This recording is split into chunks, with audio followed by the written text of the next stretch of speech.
We are moving to part B of the syllabus, and that is talking about investment appraisal.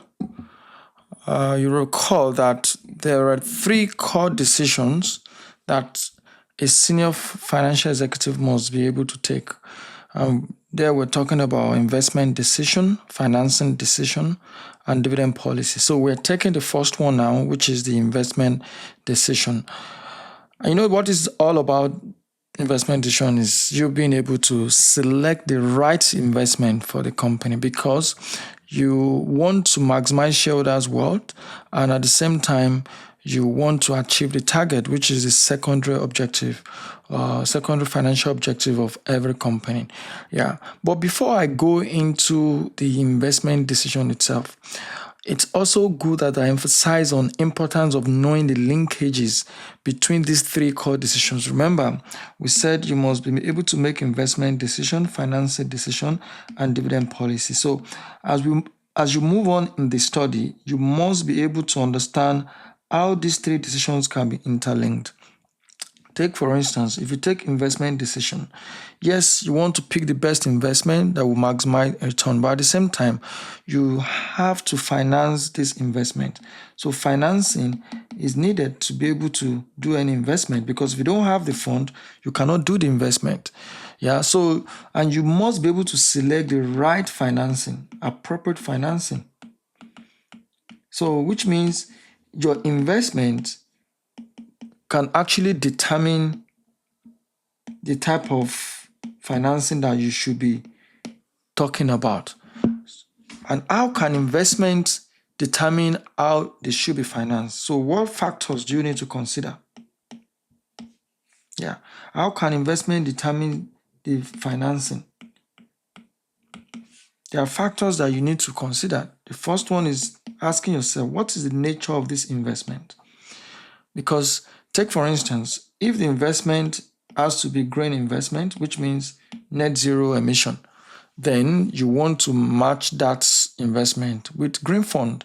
So you can't just go to any bank or go to any fund for investing. So you should be matching this with green fund, because there are banks that would have said they have dedicated fund for such investment, and you might be able to get it at a cheaper rate, right? So very important to note that. Likewise, apart from the nature of the investment, the size of the investment also matters.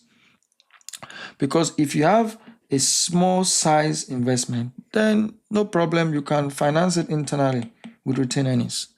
You can even use credit line, maybe line of credit or something. But if you are talking of large investment, then you might be talking of going to even in stock markets to raise fund through public offer, or you might be selling bonds so that you can raise a lot of money for such huge investment. So apart from size as well, the duration of the investment also matters. If you are talking of short-term investment, you want to be able to match it with short-term funding. And if it's a long-term investment, you want to match it with long-term funding. So this is about asset liability matching. So that can also influence what type of investment you should be, what type of funding you should be looking for. The risk is also quite important, because if the investment is high risk, take for instance, maybe you want to invest in a startup, e.g., a startup business, or maybe a new product that has not been tested before. So this is high risk investment. This kind of investment, you have to match it with a funding that is less risky. And the less risky funding for a company is equity. Because when a company finances its investment with equity, it doesn't have any obligation to pay back. So remember, it's the opposite from the investor's part. For investor, that is why it is very risky. Equity is very risky, so don't get it confused. From the company part, it is actually what they want. They want a less risky investment, which is equity, to finance high risk investment, because it might not turn out good. And with that case, they won't have to worry too much about paying the fund providers. But if it is a low risk investment, then you know that definitely returns and principals are guaranteed. Then you can finance it with debt. You can do debt financing, because you know you are definitely going to make money and you'll be able to pay back the debt providers. Yeah, so that's a way to think about investment versus financing. They are very well linked together because all of these factors determines the type of funding that you should use for that particular investment. Likewise, even for financing and dividend policy, they are also linked together. This is very straightforward because remember, if a company is financed with debt, that means you will pay interest. When you pay interest, what happens to profit after tax? Profit after tax will reduce. And what happens to dividend? Dividend will have to reduce. Even might reduce to a point whereby you can't even pay any dividend. So more debt means less dividend. More debt means high risk. And shareholders definitely will be asking for more return. Yeah. So please make sure that you are able to link everything together. The more the returns you get on investment as well, the more dividend you're able to pay. So that's also a link. So that linkage is extremely important. And please take note and always think about it as you progress in this part of the syllabus and even the entire syllabus. Now, let's go into investment appraisal now. So I just quickly did that refresher for you. So let's talk about investment appraisal. From past study on FM, you know investment appraisal is simply you being able to choose the right investment. And for you to be able to do that, we are always working with free cash flow. Very important, free cash flow.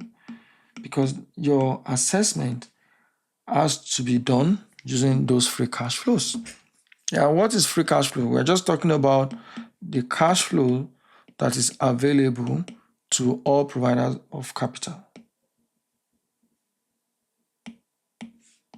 All providers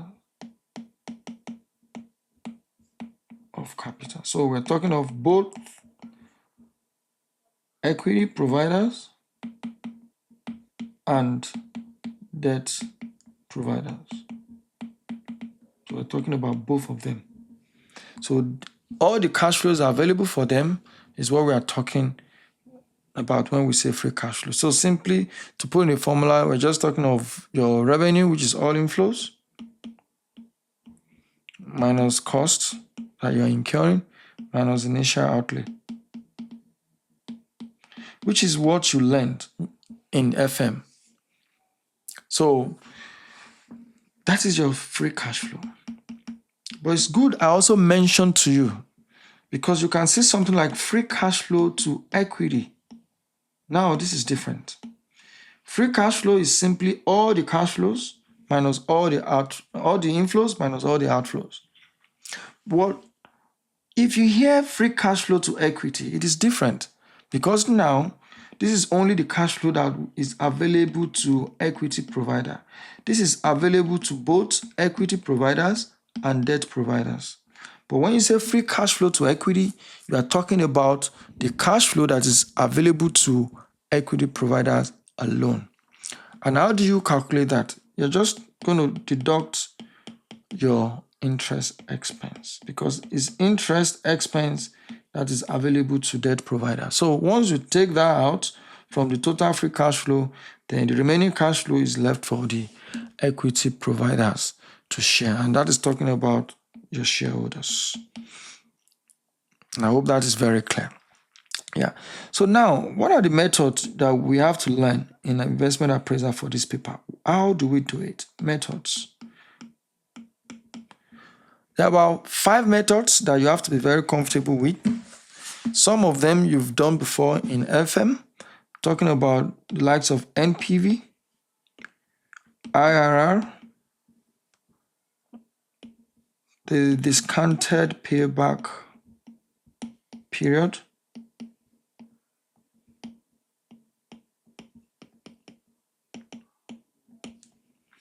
the fourth one is modified IRR,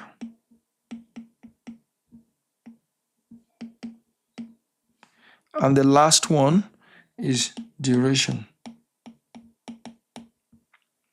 If you remember, during FM, we've dealt with this very well. Likewise, this one and this one. And what I will advise you to do is, if you struggle with any of these three, please just quickly go back to my recording, the FM playlist. Please refer to FM playlist. And that will be lectures, I think lectures 22 to lectures 25. I dealt with all these methods in detail.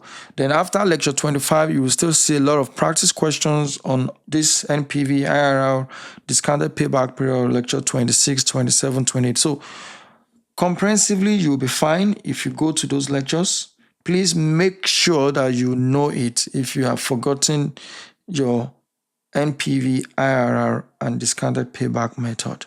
Especially if you have done FM, maybe not this year, maybe last year or 2 years ago. Please go and have a refresh. Yeah, it won't take you so long to get them back on track. So which means for this video, my focus will be on modified IRR and duration. So these are totally new concepts that you will be learning.